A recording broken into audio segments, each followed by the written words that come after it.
विद्यार्थियों, हार्दिक स्वागत। कैसे हैं आप सब? मुझे पूरी उम्मीद है आपकी पढ़ाई ठीक चल रही होगी।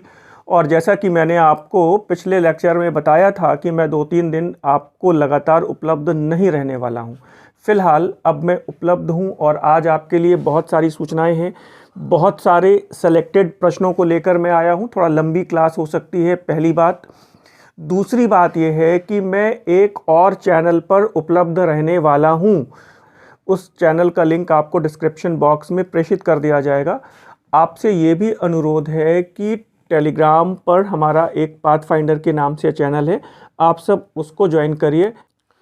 एज वेल स्क्रीन पर दिए गए नंबरों पर आप मेरे साथ व्हाट्सएप पर लगातार जुड़े रह सकते हैं। मेरा उद्देश्य केवल इतना सा है कि कभी भी आप सभी के साथ संवादहीनता की स्थिति ना उत्पन्न हो, ठीक है? और हम लोगों के ये संवाद की प्रक्रिया कम से कम परीक्षा तक तो चलती रहे। और जैसा कि आप सभी का बहुत प्यार और बहुत उत्साह देखने को मिला, आपको ये भी मैं बताना चाहता हूं कि जैसे अभी कल नेट का रिज़ल्ट आया है, आपकी क्लास में से ही बहुत सारे छात्र नेट हुए हैं और 4 छात्रों का जेआरएफ हुआ है। इस क्लास में भी हो सकता है वो छात्र अभी मौजूद हों। अगर मौजूद हों तो कम से कम आप इतना संदेश प्रेषित कर सकते हैं अन्य छात्रों के लिए कि मेरा हुआ है, मेरा सिलेक्शन हुआ है, मेरा सिलेक्शन हुआ है। और ये बता सकते हैं कि सर की क्लास से आपको कितनी मदद मिली। फिलहाल आइए हम लोग बिना किसी भूमिका के और आज की टेस्ट सीरीज़ को शुरू करते हैं। और मैंने आज बहुत चुनिंदा और बहुत विस्तारित रूप से आपको डिस्कस करनी है बहुत सारी बातें। पहला प्रश्न लेते हैं हम लोग आज की टेस्ट सीरीज़ का। आज की टेस्ट सीरीज़ का पहला प्रश्न सिख आंदोलन से है। हमेशा की तरह आप देखिए क्या कह रहा है। पंजाब में अमृतसर नगर को किसने स्थापित किया था? ध्यान से थोड़ा देखिएगा। पंजाब में अमृतसर नगर को किसने स्थापित किया था? तुरंत जवाब आना चाहिए। और 4 ऑप्शन हैं आपके पास। गुरु नानक हैं, गुरु अर्जुन देव हैं, गुरु तेग बहादुर हैं, गुरु रामदास हैं। क्या जवाब आ रहा है? जल्दी बताइए। कुछ लोग गलत भी कर सकते हैं, जल्दबाजी फिलहाल मत करिए। और इसमें सही जवाब है गुरु रामदास। इसमें हमेशा कन्फ्यूज़न की स्थिति बन जाती है कि गुरु रामदास हैं कि वो गुरु अर्जुन देव हैं, कौन से हैं। ये बात थोड़ा सा ध्यान देने की है। और मैं आपको बताता हूँ यहाँ पर अमृतसर नगर का संबंध गुरु रामदास से है। सही जवाब तो यही है। हमेशा से आपसे एक प्रश्न ये पूछा गया है कि अकबर ने किस सिख गुरु को 500 बीघा जमीन अनुदान के रूप में दी? तो 500 बीघा जमीन गुरु रामदास को ही मिली थी, ठीक है। और यहां पे इन्होंने एक नगर बनाया, अमृतसर नगर, ठीक है। और अगले क्रम में जब ये बात आती है कि वहां पर स्वर्ण मंदिर की स्थापना किसने की, तो स्वर्ण मंदिर की स्थापना, जिसको हरमिंदर साहिब भी कहा जाता है, तो स्वर्ण मंदिर की स्थापना करने वाले गुरु अर्जुन देव थे। ये बात हमेशा याद रहनी चाहिए। और हम लोग जल्दबाजी में यहाँ पर गलत हो सकता है। मुझे बताइए किसी का ये प्रश्न गलत तो नहीं हुआ? मुझे लग रहा है गलत हुआ है। फिलहाल इसको संभाल के रखिए। और आपको बेहतर पता है गुरु नानक जी महाराज ने सिख धर्म की स्थापना की। सिख धर्म के संस्थापक गुरु नानक जी थे, ये आपको पता है। और अभी आपको ये भी मैं बताना चाह रहा हूँ कि 2 दिन के बाद कार्तिक पूर्णिमा का पर्व है, गुरु पर्व है। और इस दिन मैं आपको केवल सिख आंदोलन पर उपलब्ध रहूँगा। केवल और केवल लगभग 20 के करीब प्रश्न और वो टॉपिक के रूप में मैं आपसे डिस्कस करूँगा।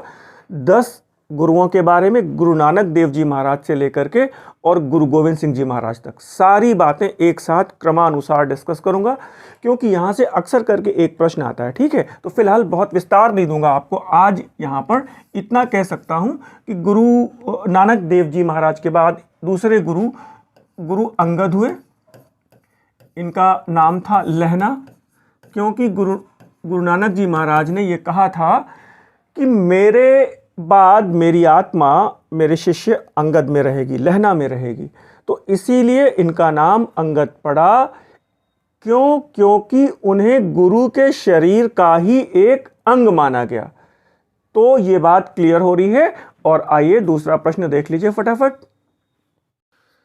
दूसरा प्रश्न आपका भी मेडवल इंडिया से है, लंबा सा दिख रहा है, एक स्टेटमेंट है, पढ़ सकते हैं। निम्नांकित पंक्तियों को पढ़कर प्रश्न का उत्तर दीजिए। तो उत्तर अगले पेज पर है, पहले आप प्रश्न को पढ़िए।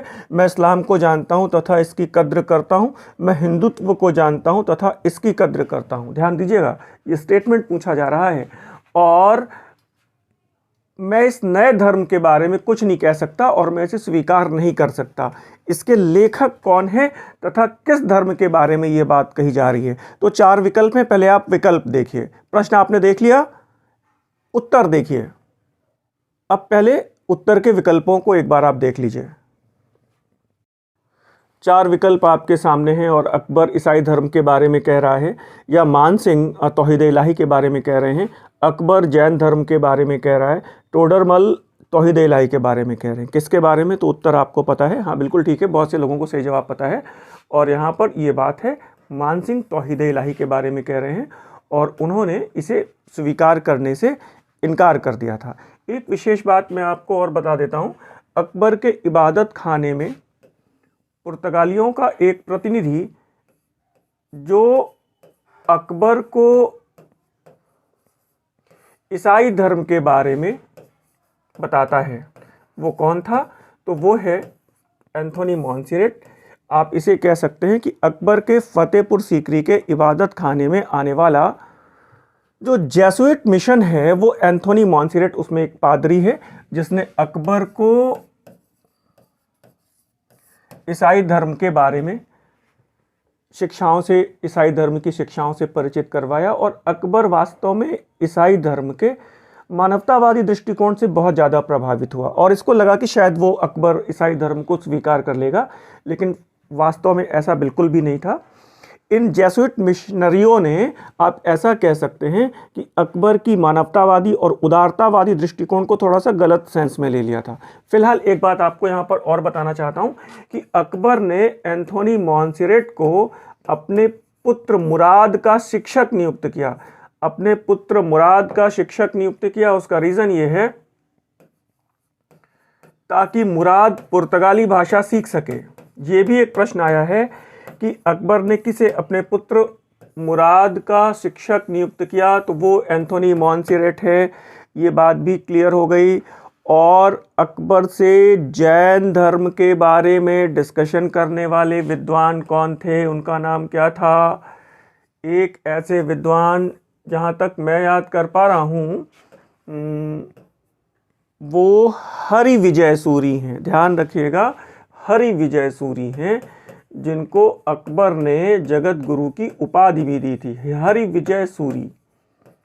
ठीक है, इस प्रश्न में देखिए हमेशा की तरह विकल्प ऐसे हैं जिसमें लगातार पूछे जाने वाले कई प्रश्न आपको मिल जा रहे हैं। तो फिलहाल आइए देखते हैं अगला और नेक्स्ट क्वेश्चन। सामान्य सा लेकिन हमेशा रिपीट होने वाला प्रश्न है, और कौन सा मकबरा ताजमहल की फूहड़ नकल कहलाता है? कौन सा मकबरा ताजमहल की फूहड़ नकल कहलाता है? प्रश्न आप एक बार पढ़ लीजिए। 4 ऑप्शन हैं, इत्माद-उद-दौला का मकबरा, अनारकली का मकबरा, दिकरास बानू बेगम का मकबरा, या फिर मुमताज़ महल का मकबरा। 4 ऑप्शन हैं, आप चाहें तो जवाब दे सकते हैं। जवाब दीजिए और कन्फ्यूज़न की स्थिति नहीं रहनी चाहिए। मैं आपको बताता हूं, और ये हैं दिकरास बानू बेगम का मकबरा, जिसे ताजमहल की फूहड़ नकल कहा जाता है। फूहड़ नकल का मतलब वो एज वेल ताजमहल की जैसी ही रूपाकृति है उसकी, लेकिन वो ताजमहल है नहीं, ताजमहल जैसा ही है, रूपाकृति उसकी वैसी ही है। तो आप कहेंगे सर ये नया नाम सुनाई पड़ रहा है, दिकरास बानू बेगम का मकबरा। तो ये बेसिकली राबिया उद दुर्रानी का मकबरा है, ये ध्यान रखिएगा। उनका नाम दिकरास बानू बेगम है और औरंगजेब की पत्नी है। तो ये बात क्लियर हो रही है। यहाँ पर यह भी बताना चाहता हूँ कि जो इत्माद-उद-दौला का मकबरा है, जिसे नूरजहाँ ने बनवाया था, ये नूरजहाँ के पिता का मकबरा है, गयास बेग का। ये नूरजहाँ ने बनवाया था जहांगीर के काल में। और आपको ये पता है कि पित्रादुरा शैली का प्रयोग सर्वप्रथम इसी मकबरे में हुआ है। पित्रादुरा शैली का प्रयोग सर्वप्रथम एतमाद-उद-दौला के मकबरे में है। कभी भी ताजमहल मत लगाइएगा। ताजमहल में वो व्यापक पैमाने पर प्रयोग हुआ है पित्रादुरा शैली का। और एक बात ये है, ये मुमताज़ महल का मकबरा, यानी कि ये बेसिकली ताजमहल है।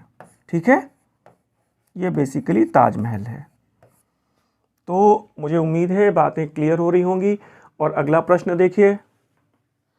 एक प्रश्न हमेशा अनुवाद से पूछा जाता है। इस प्रश्न को देखिए, विष्णु पुराण का अंग्रेजी अनुवाद किसने किया?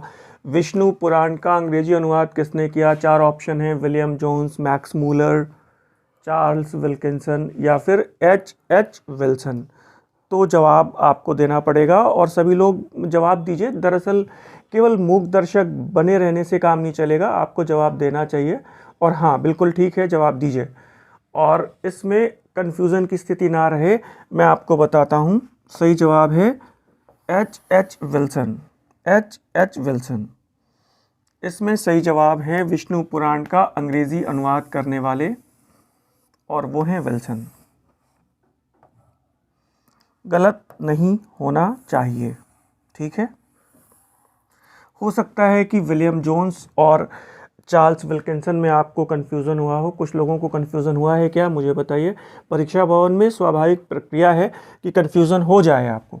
तो विलियम जोन्स हैं। तो विलियम जोन्स ने, जहाँ तक मैं याद कर पा रहा हूँ, इन्होंने कालिदास के नाटक अभिज्ञान शाकुंतलम का अंग्रेजी अनुवाद किया है। ये प्रश्न भी हमेशा आया है। प्लस जयदेव की रचना गीत गोविंद का अंग्रेजी अनुवाद किया है। हो सकता है ये बात आपको पता हो, याद रखेंगे अगर आपको नहीं पता है तो। मैक्स मूलर ने सर्वप्रथम जर्मनी में वेदों को छापा है, ये भी ध्यान रखिएगा, ये इंपॉर्टेंट बात है। और हमेशा की तरह सर्वाधिक बार पूछा गया प्रश्न, चार्ल्स विल्किंसन श्रीमद् भगवद गीता का अंग्रेजी अनुवाद। श्रीमद् भगवद गीता का अंग्रेजी अनुवाद चार्ल्स विल्किंसन ने किया है, आपको पता है। चार्ल्स विल्किंसन श्रीमद् भगवद गीता का अंग्रेजी अनुवाद। और एक बड़ी बात यह है कि विलियम जोन्स ने ही एशियाटिक सोसाइटी ऑफ बंगाल की स्थापना की। ठीक है, इस बात को याद रखिएगा, ये प्रश्न भी आया है। जहाँ तक मैं याद कर पा रहा हूँ शायद 1784 है। हाँ ठीक है, 1784 है। कंफर्म करिए आप लोग भी कि याद आ रहा है कि नहीं आपको। 1784 में उन्होंने एशियाटिक सोसाइटी ऑफ बंगाल की स्थापना की थी, ये बड़ी बात है। और पुस्तकों के अनुवाद के संदर्भ में बहुत सारी पुस्तकों का अनुवाद हुआ है।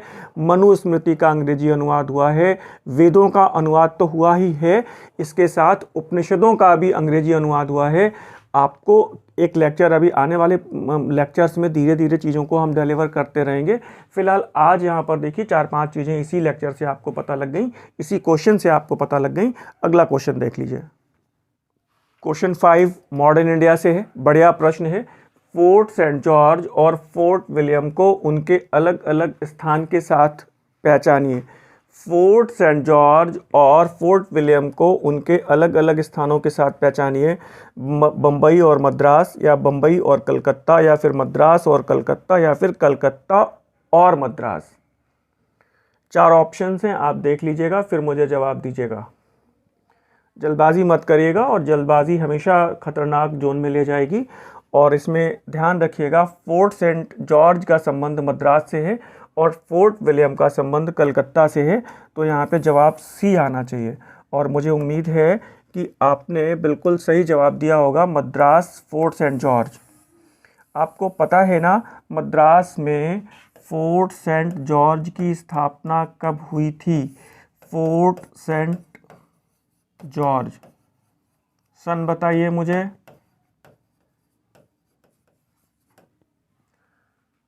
सन बताइए। और ये हैं 1639 और मद्रास का संस्थापक कौन था, मुझे बताइए। इट वॉज, हाँ बताइए, सही बताइए, गलत मत करिएगा। और पिछले लेक्चर में भी हमने इसको डिस्कस किया है, और वो हैं फ्रांसिस डे। मुझे उम्मीद है आप क्लियर कट चीज़ों को देख पा रहे होंगे और समझ पा रहे होंगे। और कलकत्ता का संस्थापक है जॉब चारनाक, ये मैंने बताया था। पिछले लेक्चर में भी इससे जुड़ा हुआ एक प्रश्न था। कलकत्ता में फोर्ट विलियम की स्थापना हुई है। और मैंने आपको ये भी बताया था कि मुंबई की महानता का संस्थापक जेरोल्ड डोंगियार है। और मैंने आपको एक बात ये भी बताई थी, पौंडीचेरी का संस्थापक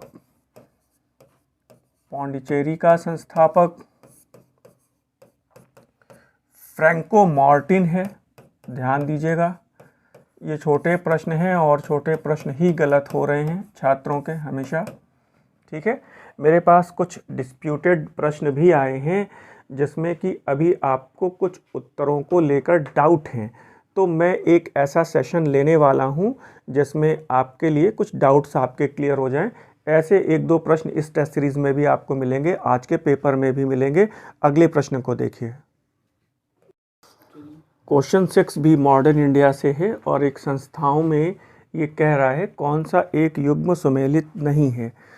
तो इस सुमेलित युग्म को देखिए, पहले 4 ऑप्शंस आप पढ़िए ध्यान से। इंडियन एसोसिएशन, सुरेंद्रनाथ बनर्जी, क्या ये सही है? तो हाँ बिल्कुल सही है, सही का निशान लगा दीजिए इसके ऊपर। एशियाटिक सोसाइटी, विलियम जोन्स, अभी मैंने बताया कि एशियाटिक सोसाइटी ऑफ बंगाल के संस्थापक विलियम जोन्स हैं। अभी मैंने बताया, सन भी मैंने बताया 1784। और भारतीय राष्ट्रीय कांग्रेस के संस्थापक ए.ओ. ह्यूम थे। तो ये तीनों सही हो गए। तो आपके पास फाइनली अंतिम जो ऑप्शन है, यही विकल्प आपके पास सुमेलित नहीं है। ध्यान रखिएगा, ये पूछ रहा है सुमेलित नहीं है। ठीक है, तो यही विकल्प सुमेलित नहीं है। और आपको पता है, सामान्य सा प्रश्न है, लेकिन हाँ आपको ये पता रहना चाहिए कि सुभाष जी की एक संस्था है जो उन्होंने बनाई थी, फॉरवर्ड ब्लॉक। ठीक है, ये एक ज़रूरी बात है। और मैंने आपसे ये भी कहा था, एक बार चर्चा हुई थी कि ह्यूम एक पक्षी विज्ञानी भी हैं। ध्यान रखिएगा, क्योंकि उनके बारे में स्टेटमेंट में जुड़ी हुई एक बात आती है अक्सर कि ऐसा था, ऐसा था, ऐसा था।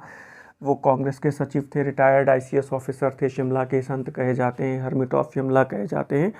और यहाँ पर ध्यान रखिएगा कि ह्यूम पक्षी विज्ञानी भी थे। आइए थोड़ा सा, अब एक बात ये आती है कि बॉम्बे प्रेसिडेंसी एसोसिएशन की स्थापना किसने की? तो जवाब आपके सामने है, बॉम्बे प्रेसिडेंसी एसोसिएशन की स्थापना सुभाष जी ने नहीं की थी। ये मैंने आपको अभी बता दिया। इसमें तेलंग साहब हैं, बदरुद्दीन तैयब जी हैं और फिरोज शाह मेहता हैं। बॉम्बे प्रेसिडेंसी एसोसिएशन के संस्थापक के.टी. तेलंग, बदरुद्दीन तैयब जी और फिरोज शाह मेहता हैं। मैं आपको थोड़ा सा यहाँ पर यह भी समझाना चाहता हूँ, कांग्रेस की स्थापना के पहले जो राजनीतिक संस्थाएं बनी हैं, लैंड होल्डर्स सोसाइटी से लेकर और इंडियन एसोसिएशन तक, वो भारत में बनी हो या फिर लंदन में बनी हो, वो लगभग 13-14 के करीब विशेष संस्थाएं हैं। आपको उन्हें याद रखना चाहिए, यहाँ से प्रश्न आते हैं। और एक बात आपको बता दूं, सामान्य तौर पे छात्र 1857 के विद्रोह को समाप्त करने के बाद और सीधे कांग्रेस की स्थापना पर पहुंचते हैं, जबकि 1857 से और 1885 के बीच में हमेशा लिटन से, रिपन से प्रश्न पूछे जाने की परंपरा रही है। आप ध्यान रखिएगा, चीज़ें गलत नहीं होनी चाहिए, मैं हमेशा आपको संभालता रहूँगा। अगले प्रश्न को देख लेते हैं। प्रश्न भले ही सरल दिख रहा हो, लेकिन थोड़ा ध्यान से पढ़िएगा। गांधी जी की आजन्म श्रद्धालु मीराबेन का वास्तविक नाम क्या था? मीराबेन का वास्तविक नाम पूछा गया है। और ये प्रश्न आप ध्यान रखिएगा, उत्तर प्रदेश लोक सेवा आयोग से लिया गया है। और वो कह रहा है मार्गरेट नोबल हैं, एलिजाबेथ स्लेड हैं, मैडलिन स्लेड हैं या फिर एनी बेसेंट हैं। गांधी जी की आजन्म श्रद्धालु मीराबेन की बात करी जा रही है। 4 ऑप्शन हैं और जवाब दीजिएगा। जल्दबाजी मत करिएगा, हो सकता है कि आप इसमें जल्दबाजी में जवाब गलत दे जाएं। और मैं आपको बताता हूं, और इसमें सही जवाब है मैडलिन स्लेट। और अगर आपने जल्दबाजी में गलत जवाब दिया है और अगर बाय द वे आपने मार्गरेट नोबल को चुन लिया है तो ये जवाब गलत हो जाएगा। इसमें सही जवाब है मैडलिन स्लेट। ध्यान रखिएगा। एक बात, दूसरी बात, फिर ये प्रश्न उठता है कि सर ये बताइए कि मार्गरेट नोबल कौन थी। तो ध्यान रखिएगा, ये सिस्टर निवेदिता हैं, सिस्टर निवेदिता हैं, या इन्हीं को हिंदी में आप कह सकते हैं भगिनी, भगिनी माने बहन, भगिनी निवेदिता हैं। और एक बड़ी बात यह है कि स्वामी विवेकानंद की मानस पुत्री, ध्यान रखिएगा, स्वामी विवेकानंद की मानस पुत्री सिस्टर निवेदिता। ये प्रश्न भी कई बार आया है और ये सारे प्रश्न आपको मेरी बुकलेट में मिलेंगे। ये सारे प्रश्न आपको मेरी बुकलेट में भी मिलेंगे। जो बुकलेट मैंने आपके लिए तैयार की है उसमें ये सारे प्रश्न समाहित हैं, बहुत अच्छे ढंग से समाहित हैं। जैसा कि आप देख पा रहे हैं, आप स्वामी विवेकानंद जी और मार्गरेट नोबल की फ़ोटो देख पा रहे होंगे। उनकी मानस पुत्री मार्गरेट नोबल, जिन्हें सिस्टर निवेदिता के नाम से जाना जाता है, आपकी बुकलेट में मौजूद हैं। और नीचे बॉक्स में लिखा हुआ है स्वामी विवेकानंद की मानस पुत्री। ठीक है। इसी तरह आपके पास कहीं भी आप देखेंगे, किसी भी टॉपिक को देखेंगे, जैसे मैंने अभी आपको बताया कि A.O. ह्यूम एक पक्षी विज्ञानी भी थे, तो यहाँ पर देखिए ह्यूम का फोटो आप देख पा रहे होंगे और नीचे लिखा हुआ है कि ही वॉज ऑर्निथोलॉजिस्ट, देख पा रहे होंगे आप। ठीक है। तो ये बुकलेट मैंने आपके लिए हमेशा परीक्षा की दृष्टिकोण से ही बनाई है। टू द पॉइंट चीज़ें हैं इसमें। लगभग 250 पन्ने की बुकलेट है और इसमें एंशिएंट, मेडिवल, मॉडर्न तीनों सेगमेंट शामिल हैं। ध्यान रखिएगा, ये पुस्तक किसी भी सामान्य पुस्तक की तरह नहीं है, पुस्तक का पर्याय नहीं है। केवल ये उन छात्रों के लिए उपयोगी है जिन्होंने अपनी पढ़ाई को पूरा कर लिया है। इस बुकलेट को वो रिविजनरी बुकलेट के तौर पे इस्तेमाल कर सकते हैं। ठीक है। आपको अगर ये बुकलेट चाहिए तो स्क्रीन पर दिए गए नंबरों पर आप संपर्क करके मुझसे आप इस बुकलेट को प्राप्त कर सकते हैं। क्वेश्चन नंबर 8 भी मॉडर्न इंडिया से ही जुड़ा हुआ है और कह रहे हैं कि काली पराज जनजाति और हाली पद्धति का संबंध किस आंदोलन से है। वायकोम सत्याग्रह, बारदोली सत्याग्रह, जंगल सत्याग्रह या फिर अहोम सत्याग्रह। जवाब आपको पता है, प्रश्न कई बार आया है, टीजीटी में भी और पीजीटी में भी यह प्रश्न कई बार रिपीट हुआ है और आपको जवाब पता है। और इसमें सही जवाब है बारदोली सत्याग्रह। ठीक है ना। और जहाँ तक मुझे एक बात याद आ रही है, ये शायद पीजीटी में या टीजीटी में ये प्रश्न ऐसे पूछ दिया गया था, कपिल राज जनजाति के बारे में। तो ये शब्द ही गलत है, कपिल राज नहीं है, वो है काली पराज। आपके संज्ञान में हो सकता है वो पेपर हो, और ये मैं कई वर्षों के पहले की बात बता रहा हूं, उसमें कपिल राज जनजाति की बात है, क्योंकि प्रश्न हम लोगों के पास आते रहते हैं। तो वो कपिल राज नहीं है, वो काली पराज है। एक बात ये, बारदोली सत्याग्रह में सरदार वल्लभ भाई पटेल को सरदार की उपाधि मिली, ये भी आपको पता है। बोलिए भाई। तो ये बात भी क्लियर है। बारदोली सत्याग्रह, आपको तारीख भी, सन भी पूछा गया है 1928। चीज़ें क्लियर हो रही हैं। तो अगले प्रश्न को देखते हैं क्या पूछ रहा है। आज के टेस्ट पेपर को अगर मैं ये कहूँ कि मॉडर्न इंडिया के बहुत सेलेक्टेड और चुनिंदा प्रश्न है तो बिल्कुल ठीक होगा ये। इस प्रश्न को पढ़िए। किसकी मृत्यु पर मैक्स मूलर ने लिखा कि आज भारत ने अपना श्रेष्ठतम पुत्र खो दिया है। और इस प्रश्न का जवाब सभी छात्रों को, छात्राओं को देना अनिवार्य है। जवाब दीजिए। किसकी मृत्यु पर मैक्स मूलर ने लिखा कि आज भारत ने अपना श्रेष्ठतम पुत्र खो दिया है? तिलक हैं, राजा राममोहन रॉय हैं, केशव चंद्र सेन हैं और महात्मा गांधी हैं। देखिए, मुझे तो लग रहा है कि कन्फ्यूज़न की स्थिति लगातार बनी हुई है। कई छात्र छात्राएं जवाब दे भी रहे हैं, कुछ लोगों के जवाब सही भी हैं। और इसमें सही जवाब है केशव चंद्र सेन, ध्यान रखिएगा। और इसमें सही जवाब है मैक्स मूलर ने केशव चंद्र सेन के बारे में ऐसा लिखा। जवाब आपको एनसीईआरटी में मिलेगा, कहीं इधर उधर ढूंढने की ज़रूरत नहीं है। हम लोग एनसीईआरटी को प्रथम दृष्टया इग्नोर कर देते हैं और उसमें बहुत सारे ऐसे प्रश्नों के जवाब मिलते हैं जिसके जवाब और कहीं नहीं मिलते हैं। फिलहाल मैक्स मूलर का ये स्टेटमेंट कि आज भारत ने अपना श्रेष्ठतम पुत्र खो दिया है, ये केशव चंद्र सेन के बारे में है। ठीक है, आगे बढ़ें। इस प्रश्न में गलती की संभावना बहुत ज़्यादा है। पाथेर पंचाली किसकी रचना है? पाथेर पांचाली किसकी रचना है? पहला ऑप्शन है विभूति नारायण बैनर्जी, दूसरा सत्यजीत रे, रविंद्रनाथ टैगोर या फिर देवेंद्रनाथ टैगोर। 4 ऑप्शन है, गलत मत करिए, बताइए। गलत भी करेंगे तो गड़बड़ हो जाएगी और ज़्यादातर लोग इसमें सत्यजीत रे को चुन लेंगे। ध्यान रखिएगा, वो पुस्तक पूछ रहा है ना कि पिक्चर के बारे में पूछ रहा है। और ये पुस्तक विभूति नारायण बैनर्जी के बारे में है। और ये प्रश्न जब भी पूछा गया होगा, हमेशा की तरह छात्र या छात्राओं ने जल्दबाजी में यही लगाया है सत्यजीत रे को, और ये गलत हो जाएगा। ये पुस्तक की बात हो रही है। और इसी क्रम में अगले प्रश्न को देखिए। क्वेश्चन नंबर 11 को देखिए, बहुत शानदार बात है। तथा कथित कुशासन के आधार पर किस गवर्नर जनरल ने मैसूर राज्य का प्रशासन अपने हाथों में ले लिया था? कुशासन के आधार पर किसने मैसूर का प्रशासन अपने हाथों में ले लिया था? वेलेज़ली ने, हेस्टिंग्स ने, बेंटिंक ने या फिर हार्डिंग ने?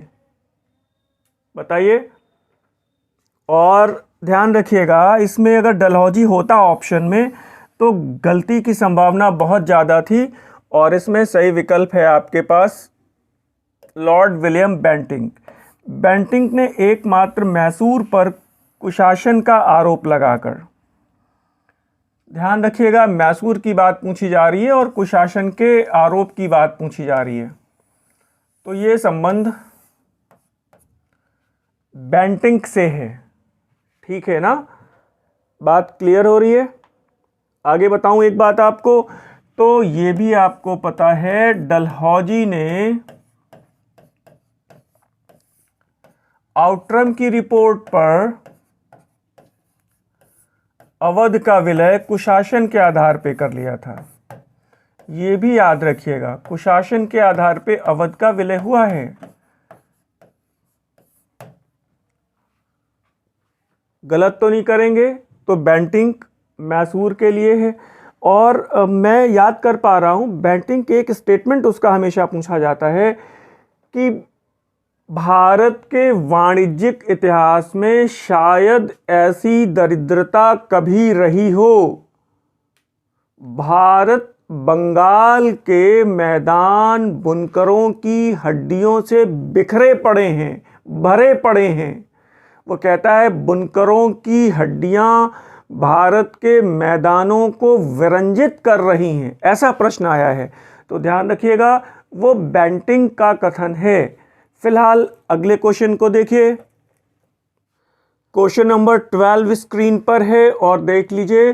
1916 में भारतीय राष्ट्रीय कांग्रेस के लखनऊ अधिवेशन की अध्यक्षता किसने की थी?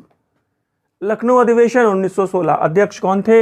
एनी बेसेंट थी, लाला लाजपत राय थे, मोतीलाल नेहरू थे, एसी मजुमदार थे। कुछ बताने की ज़रूरत नहीं है और सीधे तौर पे सभी ने सही जवाब दिया होगा। और सही जवाब है इसमें अंबिका चरण मजुमदार, एसी मजुमदार, लखनऊ अधिवेशन 1916। ऐसा कहा जाता है कि लखनऊ अधिवेशन कुछ ऐतिहासिक घटनाओं की वजह से बड़ा विशेष महत्वपूर्ण था। और वो था क्यों, इस बात को देखिए। पहले कहते हैं इस अधिवेशन में नरम दल और गरम दल फिर से एक हो गए। और तिलक को कांग्रेस में शामिल कर लिया गया। ये बात क्लियर हो रही है। 1916 की बात कर रहे हैं हम लोग। 1907 में विभाजन हो गया था सूरत अधिवेशन में, याद आ रहा है। तो कह रहे नरम दल और गरम दल के एकीकरण की प्रक्रिया में मुख्य शिल्पी कौन था? तो हमेशा याद रखिएगा, इसमें दो लोगों का नाम है। एक है एनी बेसेंट, हमेशा कंफ्यूजन है इसमें, एवं तिलक। नरम दल एवं गरम दल के एकीकरण के प्रक्रिया के दो मुख्य शिल्पी कौन थे? तो वो है एनी बेसेंट और तिलक। एक बात। दूसरी बात ये कहते हैं, इसी अधिवेशन में कांग्रेस और मुस्लिम लीग भी एक साथ राष्ट्रीय आंदोलन में सहभागिता सुनिश्चित करने के लिए तैयार हुए। कांग्रेस और लीग पैक्ट, लीग और कांग्रेस के बीच एक समझौता हुआ। तो इसमें मुख्य भूमिका थी तिलक और जिन्ना की। ये याद रखिएगा। हमेशा छात्र जल्दबाजी में इस प्रश्न में गलत करते हैं। एक बात और गलत हुई है इसमें, हमेशा छात्रों के लिए दिक्कत है। ये पूछा गया था कि लखनऊ समझौते का विरोध किसने किया था?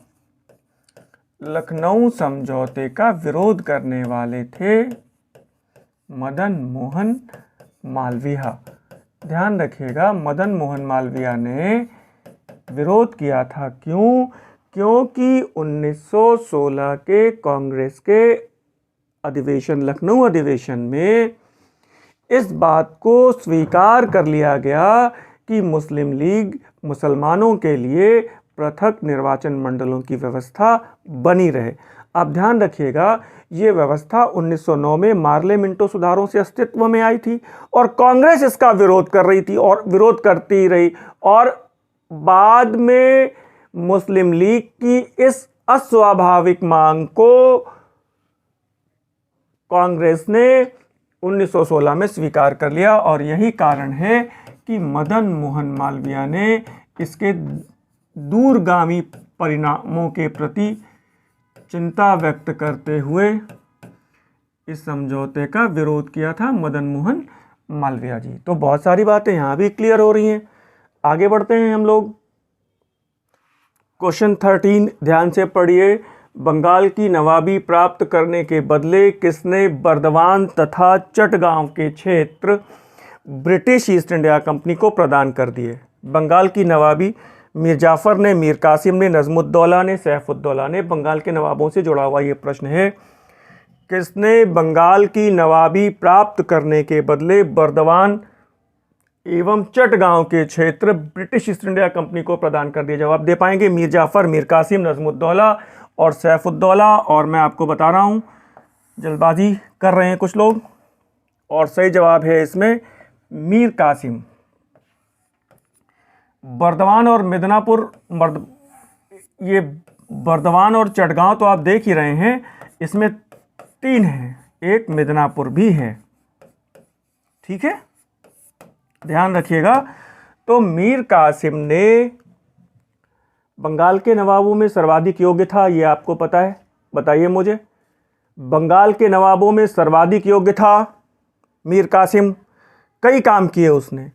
और तो मीर कासिम के लिए मैं जुड़ी हुई कुछ बातें आपको बता देता हूं, जैसे कि इसने अपनी राजधानी मुर्शिदाबाद से कहां ले गया ये, ताकि अंग्रेजों के नियंत्रण से थोड़ा हम लोग दूर रह सकें, उनके हस्तक्षेप से थोड़ा दूर रह सकें। कहां ले गया मुझे बताइए? और जवाब है मुंगेर ले गया। ठीक है, आपको ये भी पता है कि मुंगेर में इसने तोपें और बंदूकें बनाने का कारखाना भी लगाया। बिल्कुल ठीक है। और इसने अपनी सेना के प्रशिक्षण के लिए एक फ्रांसीसी अधिकारी जनरल ब्रायन को नियुक्त किया, प्लस एक जर्मन अधिकारी आपको पता है वॉल्टर रीनहार्ड को नियुक्त किया। इसी को समरू भी कहा गया है। ध्यान रखिएगा, ये सारी बातें बड़ी इंपॉर्टेंट हैं, हमेशा पूछा जाता है। वॉल्टर रीनहार्ड एक जर्मन अधिकारी, एक फ्रांसीसी अधिकारी, जनरल ब्रायन, और बाकी की चीज़ें आपको पता ही हैं। एक बात मैं और बता देता हूं कि बंगाल की राजधानी ढाका से मुर्शिदाबाद कौन ले गया? बंगाल की राजधानी ढाका से मुर्शिदाबाद कौन ले गया? आप लोग बोर तो नहीं हो रहे भाई? बोले सर बहुत ज्यादा हो गया, बस करिए, बंद कर दें, बताइए। चलिए थोड़ी देर और। ढाका से मुर्शिदाबाद ले जाने वाला आपको पता है मुर्शीद कुली खान। मुर्शीद कुली खान भाई, थोड़ा हम लोग आज कई दिनों के बाद मिल रहे हैं, तो मेरी हार्दिक इच्छा ये थी कि मैं थोड़ा लंबे समय तक आज आपसे बात करूं। फिलहाल आइए देखते हैं, अभी कुछ प्रश्न और डिस्कस कर लेते हैं, कुछ बातें थोड़ी और डिस्कस कर लेंगे। आपके लिए फिर एक रिमाइंडर है, मैं एक अन्य चैनल पर भी उपलब्ध होने जा रहा हूं शीघ्र ही। तो आपको उस चैनल का लिंक व्हाट्सएप के माध्यम से, टेलीग्राम के माध्यम से और इसी चैनल के डिस्क्रिप्शन बॉक्स के माध्यम से आपको प्रेषित किया जाएगा। आप सभी उस चैनल को सब्सक्राइब करेंगे ताकि किसी भी दशा में कभी भी संवादहीनता की स्थिति ना उत्पन्न होने पाए और हम लोगों की एक क्लास परीक्षा तक लगातार चलती रहे। ठीक है, तो फिर अगले प्रश्न को देखते हैं। क्वेश्चन 14 अपने आप में कई प्रश्नों को समाहित किए हुए है। पढ़िए, पानीपत के तृतीय युद्ध का प्रत्यक्षदर्शी विवरण किसने दिया है? पानीपत के तृतीय युद्ध का प्रत्यक्षदर्शी विवरण किसने दिया है? फ्रांसिस वर्नियर, गुलाम हुसैन, काशीराज पंडित और उपर्युक्त में से कोई नहीं। मुझे पूरा विश्वास है सभी लोग सही जवाब देंगे, और सही जवाब है काशीराज पंडित। बड़े ही अलंकारिक वे में काशीराज पंडित पानीपत के तृतीय युद्ध का विवरण देते हैं। यहां पे एक प्रश्न आपसे डिस्कस करूंगा। पहला तो यह ध्यान रखिएगा, पानीपत के तृतीय युद्ध में मराठों के सेनापति कौन थे? बताइए। तो मराठों के सेनापति थे विश्वासराव भाऊ। ये बात क्लियर रहनी चाहिए। सेनापति कौन थे? विश्वासराव भाऊ। क्लियर। वास्तविक नेतृत्व किसके पास था? अब जवाब होगा वास्तव में नेतृत्व किसके पास था? तो जवाब है सदाशिवराव भाऊ। ठीक है, ये सेनापति नहीं था लेकिन नेतृत्व इसी के पास था। सेनापति की जो नियुक्ति थी सेनापति के रूप में, वो विश्वासराव भाऊ के पास थी। मराठों का तोपची कौन था? तो वो भी जवाब आपको पता है, इब्राहिम गारदी था। काफी बातें हो गई। और एक बड़ी बात है, फ्रांसिस वर्नियर ने क्या लिखा है? तो ये उत्तराधिकार संघर्ष की बात करता है। शाहजहां के पुत्रों में इसकी पुस्तक का नाम है, कई बार बताया है मैंने, ट्रेवल्स इन मुगल एम्पायर। मेरी राइटिंग पे मत जाइएगा, सुन के लिख सकते हैं, ट्रेवल्स इन मुगल एम्पायर। ठीक है। गुलाम हुसैन के बारे में अभी चर्चा हो रही थी कुछ दिन पहले क्लास में। गुलाम हुसैन ने प्लासी के युद्ध की बात की है। गुलाम हुसैन ने प्लासी के युद्ध की बात की है, प्लासी या पलाशी के युद्ध की बात की है, और उनकी पुस्तक का नाम है सियार उल मुतखैरीन। उनकी पुस्तक का नाम है सियार उल मुतखैरीन। ठीक है, मुझे बताइए, क्लियर कट जवाब पता चल रहे हैं? इस प्रश्न में भी कई प्रश्न आपको मिल गए। 15 प्रश्न डिस्कस करता हूं और लगभग आज हम लोग 60 से 65 प्रश्न डिस्कस कर पाएंगे। और देखते हैं अगला प्रश्न। फाइनली आज की टेस्ट सीरीज का 15वां और अंतिम प्रश्न। बीजापुर के सुल्तान ने शिवाजी का दमन करने के लिए अपने किस सेना नायक को भेजा? 4 ऑप्शंस हैं, शाइस्ता खान, सैयद बांदा, अब्दुल्ला बतारी और इब्राहिम गारदी। इसमें 4 लोगों को चुनना है, एक ऑप्शन सही है तो बिल्कुल जवाब दीजिए। और सही जवाब आया है और सही जवाब है अब्दुल्ला बतारी। और सही जवाब है अब्दुल्ला बतारी, ठीक है ना। और इसमें बड़ी बात यह है, एक प्रश्न ये ऐसे भी पूछा गया है कि अफजल खान का मूल नाम क्या था? तो अफजल खान का मूल नाम था अब्दुल्ला बतारी। ये बात क्लियर हो रही है। शाइस्ता खान को किसने भेजा था? औरंगजेब ने भेजा था। कब भेजा था ये भी ध्यान रखिएगा। जैसे शिवाजी महाराज के लिए सूरत की पहली लूट, सूरत की दूसरी लूट, ये दोनों याद रखिए। फिर अफजल खान और शाइस्ता खान को याद रखिए, ठीक है ना। अब ध्यान दो, यहाँ पे शिवाजी की पहली और अंतिम विजय याद रखिए। शिवाजी के दोनों राज्याभिषेक याद रखिए। मैं धीरे धीरे हर चीज़ डिस्कस करूँगा और क्लियर कट ढंग से, जल्दबाजी नहीं करनी और भागना नहीं है।